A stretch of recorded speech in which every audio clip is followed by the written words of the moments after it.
হ্যাঁ, মাঝে মধ্যে ভাই আমরা শুনি আর কি, জিনরা আসে আপনার রাতে দোকান বন্ধ করার আগে আগে আসে মানুষের রূপ ধরে। এটা লোকমুখে শোনা আর কি, অনেক সময় হয়, সিসি ক্যামেরায় দেখা যায়। রাত 12টার দিকে দোকান বন্ধ করার আগে জিনেরা এসে মিষ্টি নিয়ে যান, এমনটাই বলছিল এ তরুণ। জিনের মিষ্টি নেওয়াকে কেন্দ্র করে বেশ কয়েকদিন ধরে সামাজিক মাধ্যমে ভাইরাল দোকানটি।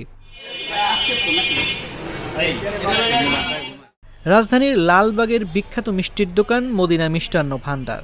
হরেক রকম স্বাদের মিষ্টির জন্য যার নাম ছড়িয়েছে দেশ জুড়ে। এর মধ্যে খবর রয়েছে জিনেরাও নাকি এখানকার মিষ্টি কিনে নেন।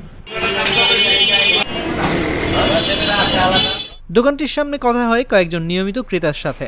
তারা বলছিলেন মদিনার মিষ্টির অনেক সুনাম, সেই সাথে পরিষ্কার পরিচ্ছন্ন। জিন এমন পরিবেশ পছন্দ করে বলে এখান থেকে মিষ্টি নেয়।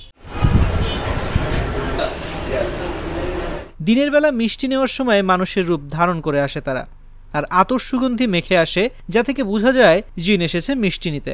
এভাবে বলছিলেন একজন তরুণ। তিনি জানান দিনের থেকে বেশি রাতে মিষ্টি নেয় তারা। আমরা তো জানি যে রাতের বেলা বা মানুষের দিনের বেলা আসলে মানুষের রূপ ধরে আসে, যাতে বোঝা না যায়।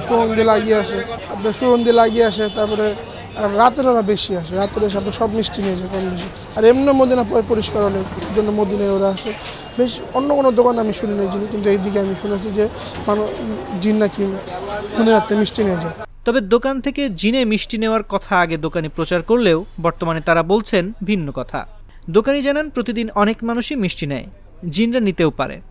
তবে সামাজিক মাধ্যমে ভুল তথ্য ছড়িয়েছে। এর বিষয়ে এটা এরকম ভাবে বলা হয় না যে অনেক সময় আসতে পারে, কিন্তু ওরকম কেউ বলে না যে আমরা জিন দেখছি।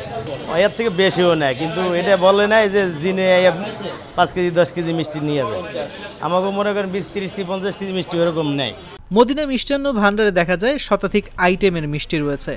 ক্রেতারা বলছেন জিনেরা মিষ্টি নেয় কিনা এটা নিশ্চিত না হলেও দূর দূরান্ত থেকে এসে এখানকার মিষ্টি নিতে ভোলে না মানুষ।